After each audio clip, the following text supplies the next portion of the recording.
One summer night in June 2000, my sister, who and I depended on each other for everything, was murdered in her own bedroom by a man. Afterwards, the neighbors all said she had it coming, because the killer was someone my sister had personally brought home. My sister was in that line of work. Whenever a client came by, she would always make me hide in the small room first. Turn off the light, don't look, don't listen, don't think. But that man later smothered her with a pillow and took the money she'd saved up from all her hard work. It wasn't until long after he left that I realized something was wrong in the little room. I opened the door and went into my sister's room. She was lying on the bed, motionless. I called her name softly, but all I found was her cold hand. 2. The police came the next day and took my sister's body away. Just as they were about to take me with them, I ran. I didn't want to be sent to one of those places crowded with homeless kids, and I didn't want some stranger to bring me home. I wanted revenge. I vowed I would kill him with my own hands before the police ever found the murderer, to avenge my sister. Maybe to others my sister seemed like a dirty, bad woman. But I knew, past, present, and future, she was the only one who had ever been truly good to me. I hated the man who killed my sister. Even if it cost my life, I would kill him myself. And I was confident I might find him before the police did. Although I hadn't seen his face that night, I smelled the scent he carried. A unique, hidden, unusual scent. 3. I've been unusually sensitive to smells since I was a child. Many scents, once I've smelled them, I can remember vividly. But this time, no matter how I tried to recall it, I couldn't figure out exactly what that man smelled like. After my sister died, I started living on the streets. I hoped that among the thronging crowds I could find the truth behind that scent. I thought the man must have some special job or some special status that left that distinctive smell on him, something ordinary people wouldn't notice. But everyone I met smelled nothing like him. 3 whole years flew by. Just when I began to suspect the man had perhaps already left the city for good, yesterday, at an ordinary intersection, someone brushed past me, a person wrapped up tight in a coat and scarf. And the scent I hadn't smelled for 3 years slammed into my nose. 4. In that moment, it felt like my blood caught fire. I immediately started following him quietly, then watched the person enter an old residential complex scheduled for demolition. By then I had decided, the next time this person showed up, I'd rush over and kill him. I even crouched outside the building where they lived for an entire night. But the next morning, when the person came out again and I sprang from my hiding place ready to deliver a killing blow, when I reached them I realized it was a woman. A tall, beautiful woman. Seeing the faintly startled look in her eyes, I ran away in panic. 5. I fled back to the camp. It was a camp for drifters tucked up against a garbage dump. I'd been sleeping here at night for the past several months. Lance greeted me and handed me half a can of beef I don't know where he'd scavenged. I took it and thanked him. Buddy, you didn't come back last night, out hunting that man who killed your sister again? I nodded. The cops can't even catch him, why bother? I took a bite, but couldn't really eat. You don't even know what the killer looks like. Don't say it. I handed the can back to Lance and looked at him coldly. All right, look at you, putting on that murder-wanting face again. Lance grumbled. I lowered my head and was silent. But little brother, I gotta admire you, sleeping in the wind and rain just to avenge your sister. You got the air of an old-school hero. Lance was trying to lighten the mood by flattering me. I forced a bitter smile. My heart started hurting again. After finishing the rest of the can, Lance said, heard they're gonna clean up the city soon. Dunno if the urban enforcement officers will round us up and send us to shelters. I glanced at Lance and asked casually, if things settled down, would you want that? Lance licked his lips, threw his head back and said, what, are you the only one who wants to be a hero? Don't I get to wander the world with a sword too? If you find the man who killed your sister, don't rush in alone, bring me along, I'll help you take him out. I smiled and said sure, just to appease him. Seriously, man, you're scrawny. If you go up against a vicious killer like that, how many times do you think you'll die? Lance said seriously. Honestly, although we both drift, you at least had someone who cared about you. That's different from me. I wish I had a sister, maybe you can take me to hers so I can bow at her grave. When Lance gets worked up, he talks non-stop. Get some sleep. I patted him helplessly. I hadn't slept in over a day. I needed to sleep. More importantly, I wanted to dream and see my sister. 6. I dreamed of my sister again. She held me, stroking my hair gently. She whispered, you won't think I'm dirty, will you? No, sis. I never thought you were dirty. I knew she did it so we could survive.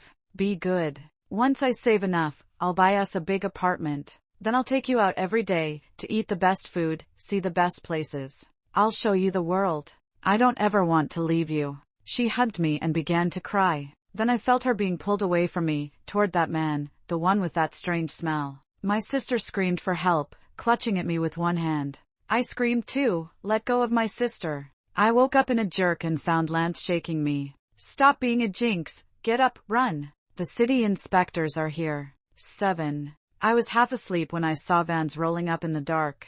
Men in uniforms jumped out and pointed flashlights into the camp, setting everyone off with shouts. Run, getting caught and sent to a shelter will be a nightmare. Lance bolted toward the trash heap behind us and I followed. Behind us, the inspectors yelled, don't run. Under the black night sky, Lance and I scrambled over the garbage pile on hands and knees. The moment we hit the ground, a beam of light lit us up. Well, look what the trap brought, 2 little scavengers. A burly inspector stepped forward. While I froze, Lance suddenly lunged at the man. Lance! I shouted. Run! Remember, avenge my sister. The inspector sidestepped Lance's charge and Lance turned to me, panic written on his face. What are you waiting for? Run! I nodded and dashed for a small gate on the other side of the dump. I'd barely reached it when I heard a thud behind me. Lance had been kicked and was face down on the ground. Thanks, brother. I called to him. Lance slowly lifted his head and made some kind of gesture with his hand. From where I was, I could see him grin, maybe a smile. A few days later I heard gossip all over town about a news story from Guangzhou. A college student without temporary residence papers was beaten to death in a shelter. I never found out what happened to Lance. I never saw him again. Maybe those we're meant to see again will come back into our lives. But the ones who deserve to die won't survive. 8. The day after Lance and the others were taken, I started tailing the woman who carried that scent again. She wasn't the one who killed my sister, but she had to be connected to him somehow. If I kept watch, I believed I could find what I wanted. Vivian, that's the woman's name. She was young and lived alone on the 2nd floor of that old block. I figured she lived alone because I never saw anyone else leave her place. Her job was ordinary, a small clothing shop at the intersection outside the city hospital. The corner was busy, but most people hurried by to get to the hospital, so her shop didn't seem to do great business. Vivian didn't look like much of a businesswoman. What mattered more to me was one other clue: Vivian had a boyfriend. On Valentine's Day I saw her walking home lightly, clutching a bouquet. The scent on her might be tied to him. The catch was, I'd never seen this boyfriend, never once. Of course, I wasn't glued to her every minute. When I followed her I kept my distance. After all, she'd already caught me once. If I hung around her shop or building too often I'd raise suspicion and land myself in trouble. I kept telling myself not to rush it. I'd waited this long, don't spook the fish that's about to bite. 9. The 2nd week after Lance got taken, I finally saw Vivian's boyfriend. He was a slim, sharp-faced young man. He reminded me a little of singer Leon Lai from the Four Heavenly Kings. Then I remembered I'd actually seen him once before in Vivian's shop. He just strolled in like any passerby and didn't speak to her at all. I hadn't suspected he was her boyfriend. This time I noticed small, telling details. He didn't say a word when he came in, but Vivian picked up a garment and urged him to try it on. The size fit him perfectly. While she helped him change, her body leaned forward as if she wanted to wrap an arm around him. Those little gestures told me she was familiar with him, and the two of them were intimate, except for some reason they were pretending not to know each other. Was Vivian his mistress? When he left the shop I followed quietly. If I could confirm that unique scent on him, I'd be absolutely sure he was the one who killed my sister. But he was unusually alert. He hadn't walked far before turning back to scan the street, sensitive to his surroundings. I couldn't tail him closely. No matter, now I knew who he was. Not long after, I watched him enter the hospital about 100 meters away. A doctor. No wonder Vivian set up shop there. 10. What kind of smell would stick to a doctor? Alcohol? Disinfectant? Some kind of medicine? No, none of those matched the scent I remembered from that night. Unless that doctor treated something unusual, some rare condition that required him to apply medicine directly with his hands. Maybe after doing that for years, the smell had soaked into his skin. But even that didn't make sense. If the doctor carried that scent, then his patients should smell like it too. Yet in 3 whole years, the only person I'd ever smelled it on was Vivian. No matter how I turned it over in my head, it didn't add up. I still couldn't figure out what that mysterious scent was, but I'd already decided, from now on, I'd stop following Vivian and focus on that strange doctor instead. But tailing him turned out to be much harder. He was different from Vivian, more alert, more careful. Several times, just as I was about to get close to him outside the hospital, he'd suddenly turn his head, scanning behind him as if he knew someone was following. And staking out near the hospital entrance wasn't easy either. The security guards kept chasing me off, thinking I was some homeless guy begging for change. If I stayed farther away, night fell too quickly, and I couldn't even tell when the man got off work. After getting caught once outside Vivian's building, I'd learned my lesson. I couldn't afford another mistake. Better to go slow and steady than lose everything with one rash move. If I couldn't get anywhere through the hospital, I'd have to circle back to Vivian. I didn't believe she and that man would be satisfied meeting only at her shop in secret. And soon enough, my chance came. 11. Ever since I started following Vivian, she'd always gone to her shop early in the morning. But that day, she didn't come downstairs until late afternoon. She was carrying a small purse, her makeup done carefully, like she was meeting someone important. I followed her from a distance. She looked happy, almost glowing. Now and then, she'd rise on her toes and take a few light skips along the road. But she wasn't in a hurry. Every so often she'd stop to smell the primroses planted along the sidewalk. After walking on and off for more than an hour, she finally reached her destination. A half-finished park on the edge of town, nearly deserted. Vivian strolled in, found a bench, and sat down. She looked relaxed, not like someone waiting for a date, more like she'd come for a quiet picnic. She opened her bag, took out a lunchbox, and lifted the lid as if she were about to eat. Then closed it again carefully and put it back, like she just wanted to look at it for a moment. Time crawled by. The sky darkened. The park emptied out completely, but Vivian stayed where she was, still waiting. Whoever she was meeting was clearly important. Around 8 o'clock, I crept out of my hiding spot to stretch my legs. But the moment I stepped out of the park, I almost ran into someone rushing past me. He barely glanced at me before hurrying ahead. But I recognized him instantly. It was the doctor Vivian had been waiting for. I felt a rush of relief that he hadn't noticed me. But then confusion hit like a punch to the chest. Because when that man brushed past me, there was no scent. Not the faintest trace of that unforgettable smell. Had I been wrong again? 12. The park was now completely dark.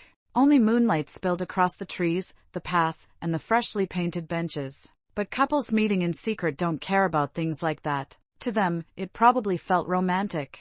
I watched from afar as Vivian and the doctor sat together. Vivian pulled the same lunchbox from earlier and placed it in front of him. They talked softly, but I was too far away to hear a single word. My mind kept circling back to the moment I'd passed the man. No scent. None at all. So if that smell didn't come from him, then who else had Vivian been close to? No one. She didn't see anyone else. It made no sense, like chasing a ghost. Just as frustration was eating me alive, I saw something change. Vivian looked like she was crying. She covered her face with both hands, her shoulders shaking hard. The lunchbox slipped off the bench, spilling onto the ground. The doctor froze, clearly at a loss for what to do. Vivian lifted her head and said something to him. He blinked, then slowly reached out and wrapped an arm around her shoulders. But only a minute later, Vivian shoved him away and stood up suddenly. And what she did next made my heart stop. She began taking off her clothes, one layer after another.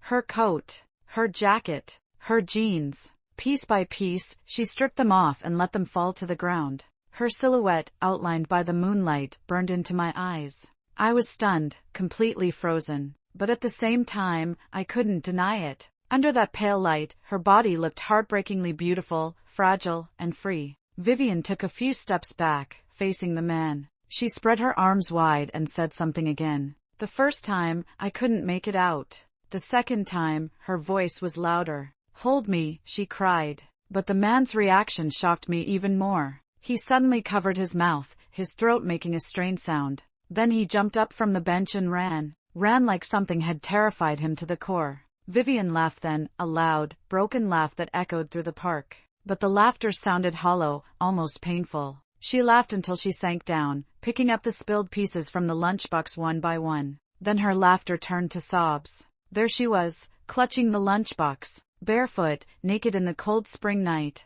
curled up on the ground, crying so hard I could feel it in my chest. 13. After that night, I still went to check under Vivian's building from time to time, but she almost never came out again. Even the clothing shop, she didn't go there anymore. I didn't have much of a choice. If she refused to leave the house, all I could do was keep waiting. Because now, I was certain that strange scent I'd been chasing didn't come from the doctor. It came from Vivian. And that meant she was my only lead, the one clue I'd waited 3 whole years for. No matter what, I couldn't give up now. 2 weeks later, one quiet afternoon, she finally appeared again downstairs. Her makeup was flawless, her hair done, her face pale and calm under the sunlight. Same coat, same handbag. But gone was the carefree expression she wore last time. Now there was only cold detachment, like she'd already said goodbye to something inside her. I followed from a distance. To my surprise, she went back to the same park where she'd met the doctor before. And then, she sat on the exact same bench, completely still,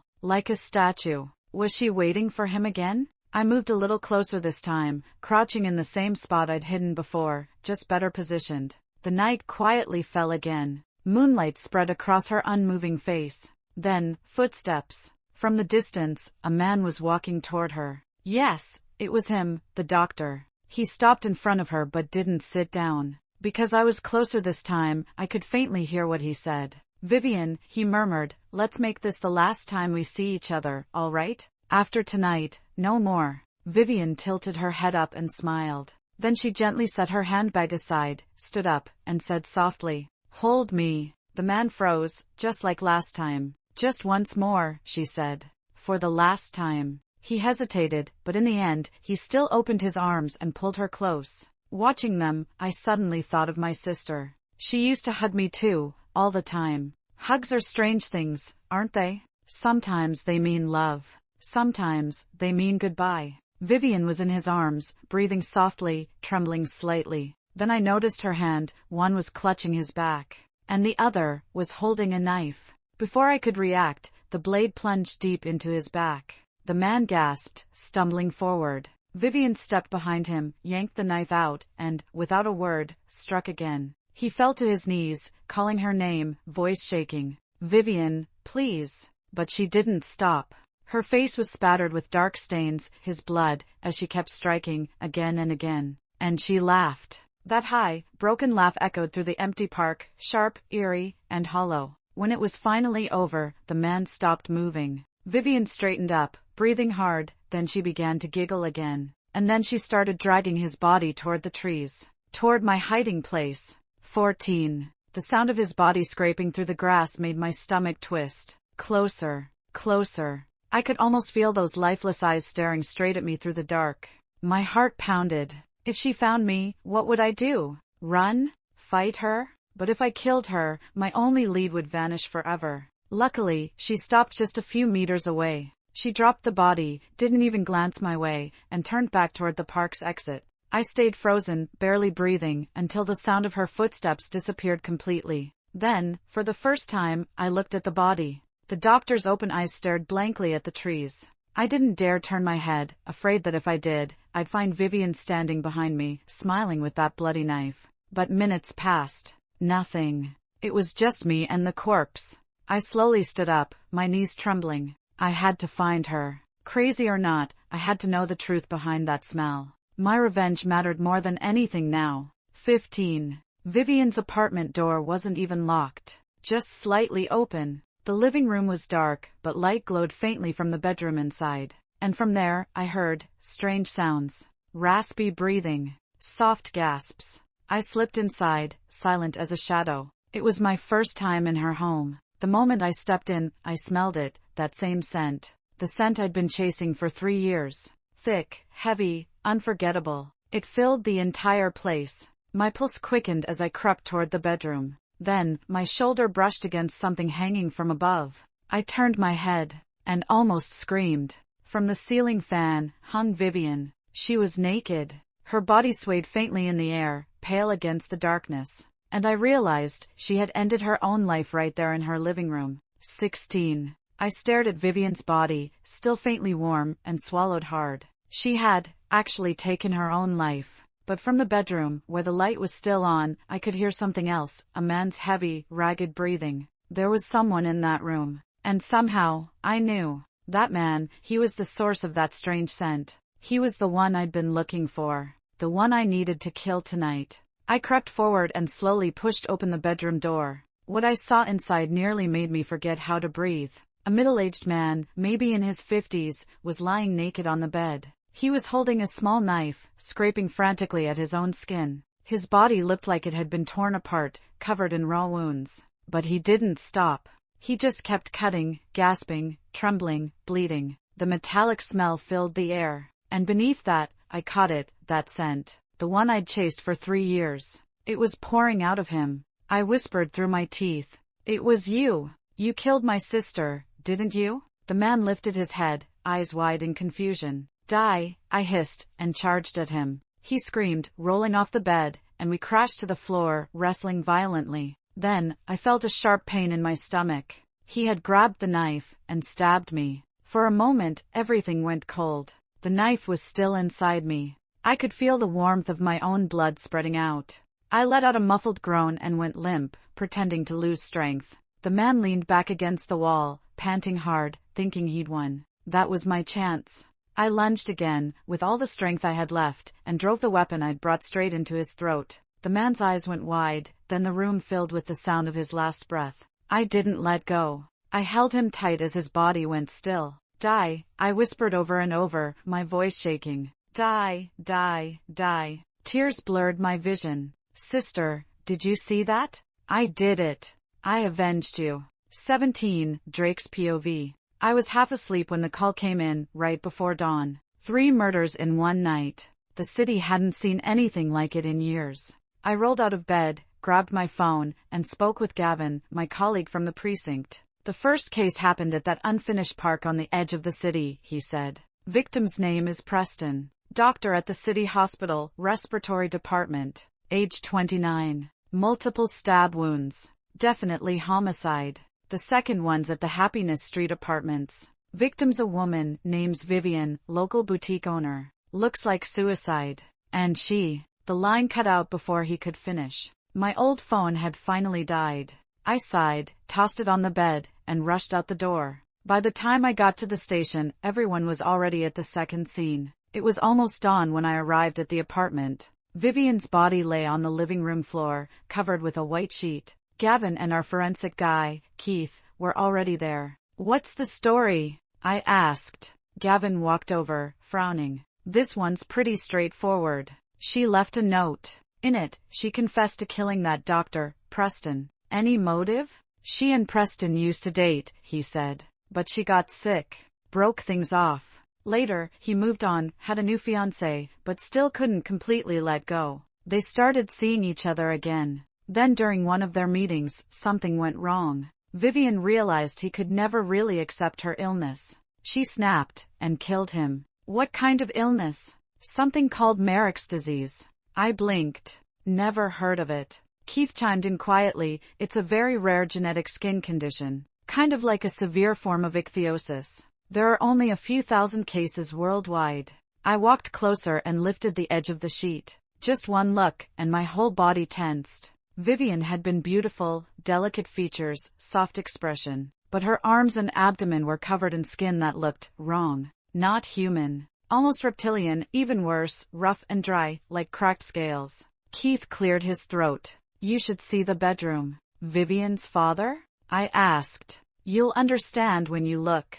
I stepped inside, and froze. A naked man's body was slumped against the wall, torn apart. His skin, what was left of it, had the same terrifying texture as Vivian's. And on the floor beside him, lay a dog. A border collie? I said. Yeah, Gavin nodded. Turns out, the father was killed by that dog. What? It's true, Keith said. The dog's dying, though. Looks like a stray that somehow got in. It's been stabbed, but not before attacking him. I crouched down, staring at the dog. Dirty fur, open wound, but something about it felt familiar. Then I saw the old collar, with a name tag still hanging from it. My heart skipped a beat. It was the same dog from 3 years ago, the one that belonged to the young woman who'd been murdered in the Penjayawan neighborhood. The girl whose killer we never found. I had even tried to adopt this dog after that case, but it had disappeared. Run a DNA test, I said suddenly. Gavin blinked. Ha, Compare the father's DNA to the hair we found at that old crime scene.